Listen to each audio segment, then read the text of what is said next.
बिस्मिल्लाहिर्रहमानिर्रहीम, अस्सलाम वालेकुम। मैं हूं आपका मेज़बान आकिल हुसैन बाकरी। थैंक यू सो मच, आप लोगों ने कीमती वक्त निकाला हमारे इस प्रोग्राम के लिए। नाजरीन, आज पाकिस्तान तहरीक इंसाफ के बानी चेयरमैन इमरान खान ने अडयाला जेल से आज हसन नसरुल्लाह और इस्माइल हाना के हवाले से बड़ी उन्होंने बात की है, बड़ी स्टेटमेंट जारी की है। इसके साथ साथ आइंदा के लाएअमल के हवाले से भी अली बिन गंडापुर को उन्होंने बुलाकर क्या कहा है, इसकी अंदरूनी जो कहानी है वो आपके सामने रखेंगे। दूसरी जानिब आज सुप्रीम कोर्ट में बड़े एक केस की आज समाअत थी और समाअत के दौरान पाकिस्तान तहरीक इंसाफ के एक वकील ने चीफ जस्टिस काजी फायज ईसा को रोस्टम में खड़े होकर दो टोक अंदाज में क्या कहा है, फिर अंदर अचानक पुलिस क्यों बुलाई गई, हालात क्यों खराब हुए, चीफ जस्टिस काजी फायज ईसा क्यों आग बगल हो रहे थे और उसके बाद सुप्रीम कोर्ट के बाहर उनका पुतला क्यों जलाया गया है। आज के प्रोग्राम में इसकी मुकम्मल तफसीलात आपके सामने रखेंगे। अगर आप लोगों ने अभी तक हमारे चैनल को सब्सक्राइब नहीं किया है तो हमारे चैनल को ज़रूर सब्सक्राइब करें और बेल आइकन क्लिक करके हमारे फेसबुक पेज को भी ज़रूर आप लोगों ने फॉलो करना है। नाज़रीन, सबसे पहले आप लोगों को बताते चलें कि आज सुप्रीम कोर्ट में एक बार फिर दोबारा बड़े अहम केस की समाअत थी, यानी 63A की आज एक बार फिर दोबारा समाअत थी और 5 रुकनी लार्जर बेंच इस केस की समाअत कर रहा था। समाअत के दौरान पाकिस्तान तहरीक इंसाफ के वकील बैरिस्टर अली जफ़र जो हैं वो रोस्टम में दलाइल दे रहे थे। उस दौरान जो है अचानक हुआ कुछ यूँ। सबसे पहले तो ये अंडरस्टैंड कर लें कि ये जो 63A जो समाअत के लिए मुकर्रर हो चुका है, एक बार फिर दोबारा इस पर नज़रसानी के लिए, ये कुछ यूँ है कि इससे पहले ये केस आया था साबिक चीफ जस्टिस के दौर में और उसमें यह है कि अगर कोई पाकिस्तान तहरीक इंसाफ या कोई भी सियासी जमात का अगर कोई भी शख्स है उस पार्टी के नाम से जीत जाता है और बाद में अपनी वफादारी तब्दील करता है तो क्या वो लीगल होगी या नहीं, इस पर नज़रसानी हो रही थी। और ये वाज़ेह तरीके से कहा गया था कि अगर कोई शख्स किसी पार्टी के नाम से जीतता है और बाद में वफादारी तब्दील करता है तो ये गैर आइनी होना चाहिए। और उस पर दोबारा अब हुकूमत गुगली खेल रही है। हुकूमत ये गुगली खेल रही है जब मौलाना फजल रहमान ने पाकिस्तान तहरीक इंसाफ के साथ उनकी बातचीत का सिलसिला आगे बढ़ गया और मौलाना ने दो टोक अंदाज में आइनी तरमीम पर हुकूमत का साथ न देने का जब कहा तो उसके बाद हुकूमत ने ये वाली गुगली खेली है कि 63A के ज़रिए जो है इसके लिए गुंजाइश निकाली जाए। अगर कोई अपनी पार्टी के अगेंस्ट जाकर वोट कास्ट कर लेता है, यानी फ्लोर क्रॉसिंग अगर वो कर लेता है, तो इसको लीगल बनाने के लिए ये सारी प्लानिंग के साथ जो है वो काम कर रहे हैं ताकि उनको मौलाना या किसी की ज़रूरत न पड़ सके, चुन के हर पार्टी के बंदूक को उठाया जा सके और वो अपनी जो तादाद कम है उसको ज़्यादा करने में कामयाब हो सकें। ये हुकूमत की जानिब से बड़ी ख़तरनाक किस्म की ये प्लानिंग की जा रही है। तो अब ये 63A पर दोबारा नज़रसानी के लिए ये केस को रिव्यू पर डाला गया है। अब ये है कि इसकी समाअत ही आज है तो चीफ जस्टिस काजी फायज ईसा से ये खौफजदा है पाकिस्तान तहरीक इंसाफ वाले कि कहीं ये हमारे खिलाफ कोई ऐसा डिसीजन न दे दें जिससे फ्लोर क्रॉसिंग और हमारे जो मुंतखब जो एमएनएस हैं वो किसी और पार्टी यानी पीपल्स पार्टी और मुस्लिम लीग नून के हक में वोट देकर पैसों की लालच में वो इस आइनी तरमीम को कामयाब न बना लें। अब इस मामले को लेकर तहरीक इंसाफ बहुत एग्रेसिव अंदाज में खेल रही है। आज पाकिस्तान तहरीक इंसाफ की बड़ी तादाद में वकला आज सुप्रीम कोर्ट के बाहर पहुंच गए। उन्होंने चीफ जस्टिस काजी फायज ईसा का पुतला भी जलाया, फुटेज में आप देख सकते हैं, और खूब नाराबाजी की। बड़ी तादाद में पहुंच चुके थे और टफ टाइम देने के लिए। और हुआ कुछ यूँ कि कमरे अदालत नंबर 1 में आज चीफ जस्टिस काजी फायज ईसा की सरबराही में 5 रुकनी बेंच 63A केस की समाअत कर रहा था तो उस दौरान अली जफ़र भी मौजूद थे।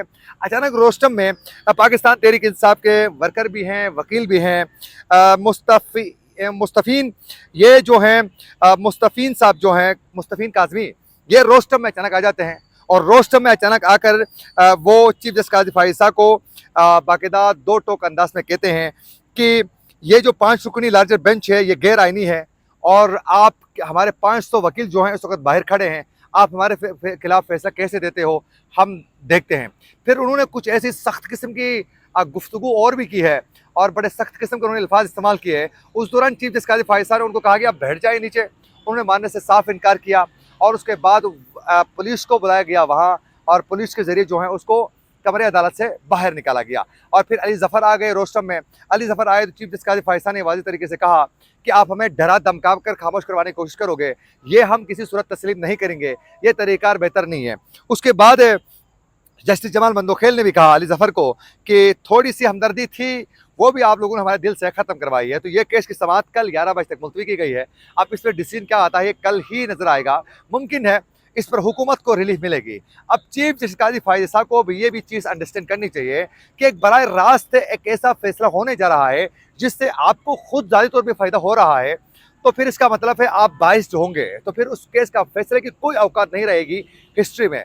तो अब इस केस का अगर डिसीजन आ जाता है और 63A का डिसीजन हुकूमत के हक में चला जाता है, तो इससे चीफ जस्टिस काजी फायद साहब और तमाम जजों की उम्रों में इजाफा होगा और वो भी इंजॉय करेंगे, हुकूमत को भी मौका मिलेगा। यूँ चीफ जस्टिस काजी फायद साहब मजीद 2-2.5 साल मजीद रहेंगे और फिर इसका फ़ायदा जो है मुस्लिम लीग नून को होगा।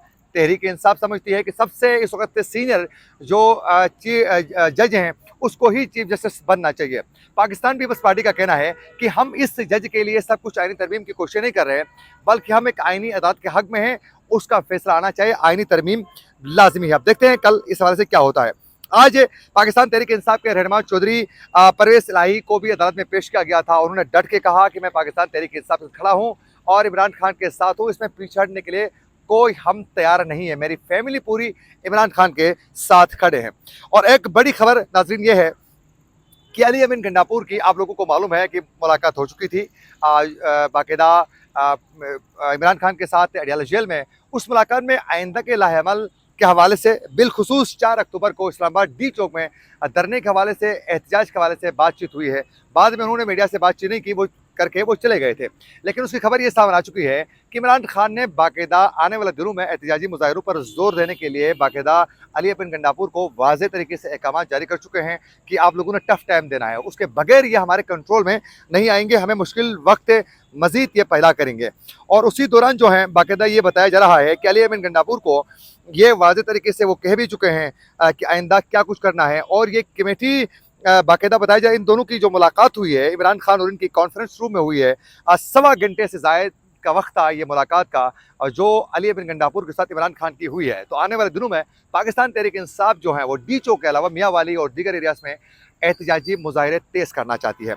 अब बात करते हैं पाकिस्तान तहरीक इंसाफ के बानी चेयरमैन इमरान खान ने जो उन्होंने जो स्टेटमेंट जारी की है बड़ी सख्त किस्म की, वो है जो हिजबुल्लाह के शहीद सरबराह हसन नसरुल्लाह के हवाले से और इस्माइल हानिया के हवाले से उन्होंने ट्वीट करके इमरान खान के बाकायदा ट्विटर अकाउंट में भी ये बाकायदा उन्होंने स्टेटमेंट पब्लिक की है। उसमें वाज़ेह तरीके से इमरान खान ने कहा है कि ला इलाहा इल्लल्लाह का मतलब आज़ादी है। कुरान ने अंबिया के बाद शहीद का सबसे ऊंचा मकाम करार दे दिया है। हसन नसरुल्लाह और इस्माइल हानिया अपने वतन की दिफा में शहीद हुए हैं और उन्होंने कहा कि उनका मकाम बहुत बुलंद है। मैं हमेशा टिप्पू सुल्तान की तरह लड़ते हुए शहीद होने को बहादुर शाह जफ़र वाली मौत पर तरजीह दूंगा और मैंने हमेशा अल्लाह से टिप्पू सुल्तान जैसी मौत की दुआ की है। अल्लाह ने इंसान को आज़ाद पैदा किया है। फिर एक मशहूर कौल भी है, जब अल्लाह ने तुम्हें पर दिए हैं तो फिर चूंटियों की तरह क्यों रेंगते हैं। फिर उन्होंने फिर बात की कि हमें गुलामी पसंद नहीं है, हमें आज़ादी पसंद नहीं है, इस पर चीज़ों पर उन्होंने बातचीत की है और कहा है कि हुक्मरान जो है पाकिस्तान को लूट रहे हैं।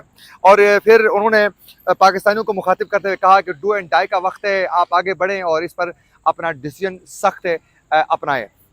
अब ये जो उन्होंने जो स्टेटमेंट दी है बिलखुसूस इस्माइल हानिया और उन्होंने जो स्टेटमेंट दी है जो हिजबुल्लाह के सरबराह हसन नसरुल्लाह के हवाले से, ये जेल के अंदर बैठकर इमरान खान की जानिब से इस तरह का सख्त बयान उनको शहीद करार देना और फिर उनके हवाले से अच्छी स्टेटमेंट देना एक बहुत बड़ी बात है। वो खुद मुश्किल वक्त में है, उनके खिलाफ कुछ भी हो सकता है, लेकिन उसके बावजूद इस तरह बड़ा अच्छा डिसीजन, अच्छा स्टेटमेंट जो है वो काबिल तारीफ़ है। इसी के साथ अपने मेज़बान आकिल हुसैन को दीजिए इजाज़त। अल्लाह ने के बाद।